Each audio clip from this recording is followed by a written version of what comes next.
Muy bien, ya está con nosotros el ex viceministro de Economía, Enzo De Filippi. Bienvenido, muchas gracias. Ayer hablábamos del tema de la ley de elusión y parece que, yo decía antes de ir a la pausa, que hemos puesto el dedo en la llaga, porque el día de hoy todo el mundo ha salido a decir, pero sí, apoyamos la ley antielusiva. Entiendo que usted formó parte del equipo de trabajo que en su momento, durante el gobierno de Ollanta Humala, trabajó en la reglamentación de esta ley que ya se había aprobado en el año 2012. ¿Qué pasó? ¿Responsabilidades políticas a quienes las atribuiría? Porque hasta el momento en el Perú no hay efectivamente o no se aplica con eficiencia y eficacia la ley antielusiva. Para entender más que asignar responsabilidades, el problema con las normas antielusivas es que, a diferencia de otras formas de evadir impuestos como la evasión, eludir impuestos, la elusión no es necesariamente ilegal. Entonces, cuando tú tienes algo que puede o no puede ser ilegal, normar eso es complicado, ¿ya? Caso de elusión, te puedo contar el de Cristiano Ronaldo y de Lionel Messi, que han sido condenados a la cárcel, les han salvado de la cárcel por pagar altas multas por caso de elusión fiscal. Le vendían sus derechos de explotación de su imagen a unas empresas en Gran Caimán que se le alquilaban a otras empresas en Irlanda. Todo esto es legal, ¿no es cierto? El problema es que cuando se hace con la única finalidad de evadir impuestos, se convierte en ilegal. Por lo tanto, el tipo de... Porque hay una clara intención de sacarle la vuelta a la norma. Exactamente. Entonces tú tienes que la SUNAT, que es el administrador tributario, cuando identifica ciertas prácticas, puede prohibirlas. El asunto de las normas antielusivas es que genera la institucionalidad para poder prohibir estas prácticas aún si es que no las has identificado. Entonces, tienen que haber ciertos filtros para que ciertas prácticas que pueden ser para evitar impuestos, como la planificación fiscal, que en sí misma no tiene nada de ilegal, no sean confundidas con prácticas ilegales. Y esas áreas grises genera una controversia.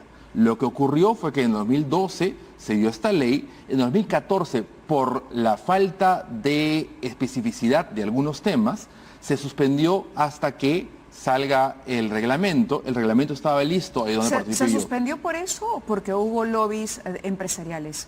Mira, lo que sabe, yo no te puedo hablar de lo que no sé. Lo que sé es el hecho que se suspendió. Presiones, digamos, sobre el ministerio, sobre el gobierno. No, lo que se suspendió fue en el Congreso. El Congreso de una ley que suspendió la aplicación de la norma antielusiva hasta que se aclaren ciertos temas. Eso fue el 2014. Entonces, ¿podríamos decir que en su momento también se presionó al Congreso? No sé no sé cuáles son las motivaciones. ¿Eran válidas? Pero desde su punto de vista, usted que había participado en la redacción de eso, ¿eran válidas las dudas? Yo participé en la redacción del reglamento.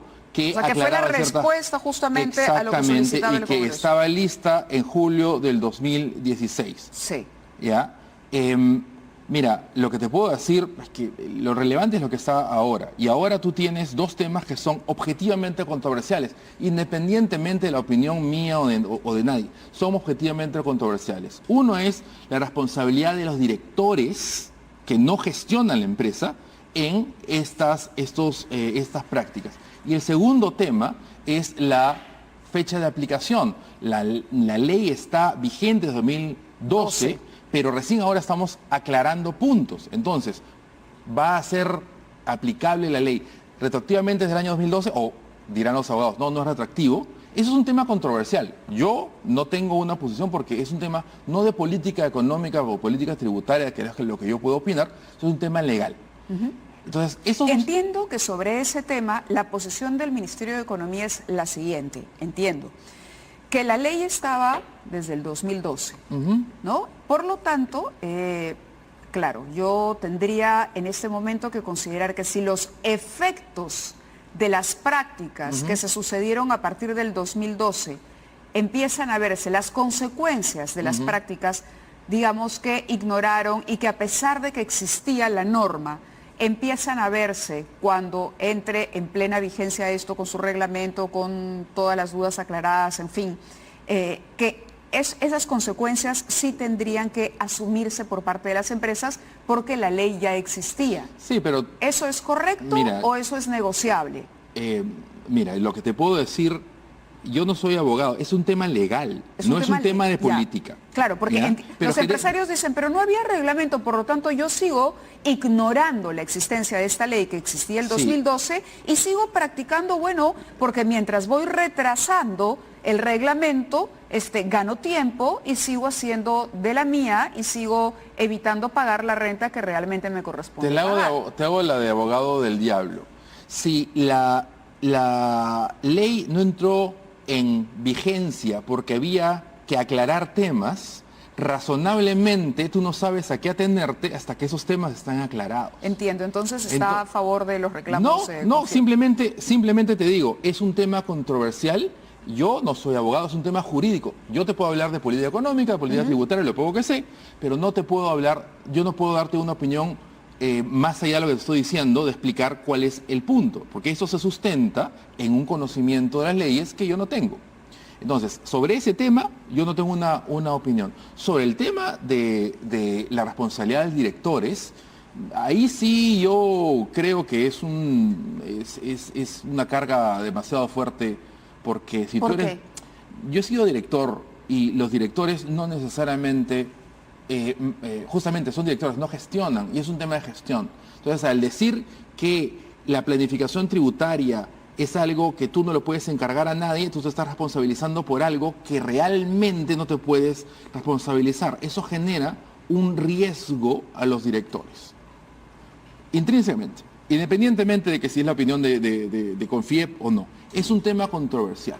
Entonces, tenemos un esquema que definitivamente va a generar controversias, y tenemos dos puntos que aún están abiertos. Entonces, si no tenemos una norma hasta el momento, es porque no hemos podido solucionar esos dos temas.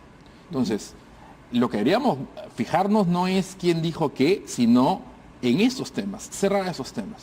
Sea como sea, si lo cierras por la izquierda o por la derecha, va a haber gente que está de acuerdo o no está de acuerdo. No, va a haber debate. Vamos a suponer que la norma sale con estos dos temas. ¿Qué parece va a ser?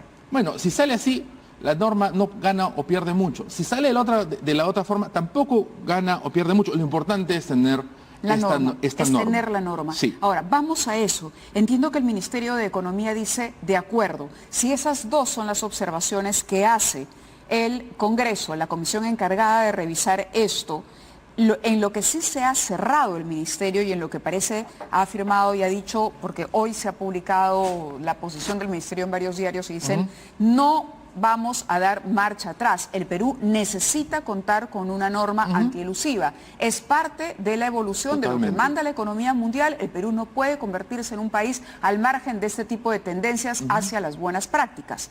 En lo que sí se cierran filas, y ayer lo decía también el ex procurador Meini, es en la responsabilidad de los representantes legales, en los que toman las decisiones. Digamos que yo soy accionista de una empresa, pero no participo, heredé unas acciones de una empresa, ¿no? Soy parte del directorio, pero estoy en mi casa y la verdad no sé cómo se maneja. Simplemente veo o confío en una gerencia, si ganan, gano, si pierden, pierdo. Pero si cometen un delito, entiendo que yo puedo decir, oye, pero yo simplemente tengo acciones, ¿por qué afectarían mi patrimonio? Pero la persona que firma y que conociendo la ley apela a esa praxis, sí tendría que tener responsabilidad. Pero esa responsabilidad es de la gestión, de la gerencia, por eso, no de la del gerencia, directorio. No del directorio. O sea, estamos totalmente de acuerdo que tienen que Pero haber... el responsable legal no es necesariamente alguien del directorio, es un... Como está la norma que dice que esto tú no lo puedes delegar, sería el directorio. Y ese es el problema. ¿Que el directorio no puede delegar la responsabilidad legal? Lo que dice la norma es que no la podría delegar. Entonces, no habría manera que tú, habiendo aprobado o no habiendo aprobado, un director no sea responsable, corresponsable con la empresa. ¿Usted incorporaría ese cambio? Yo no haría responsable a los directores de algo que no tienen por qué ser responsables. Correcto. Porque además no es un tema de que sean o no. Si es que yo creo como director, que no estoy en capacidad de analizar esto, lo delego. Si creo que estoy en capacidad de analizar esto, no lo delego. O sea, el tema es la obligatoriedad, o mejor dicho, la obligatoriedad a ser responsable por algo que no necesariamente tienes por qué ser responsable. Entiendo. Vamos a ir a la pausa y vamos a volver sobre este tema porque la pregunta que queda suelta es, ¿y entonces cómo se resarce la falta o el delito? Meni nos decía el día de ayer, hay que declarar la elusión tributaria ilegal. Pero es que son dos temas diferentes. Por eso, ¿sabes? correcto. Vamos con esa pregunta y ese planteamiento abierto y regresamos de la pausa y lo terminamos de definir.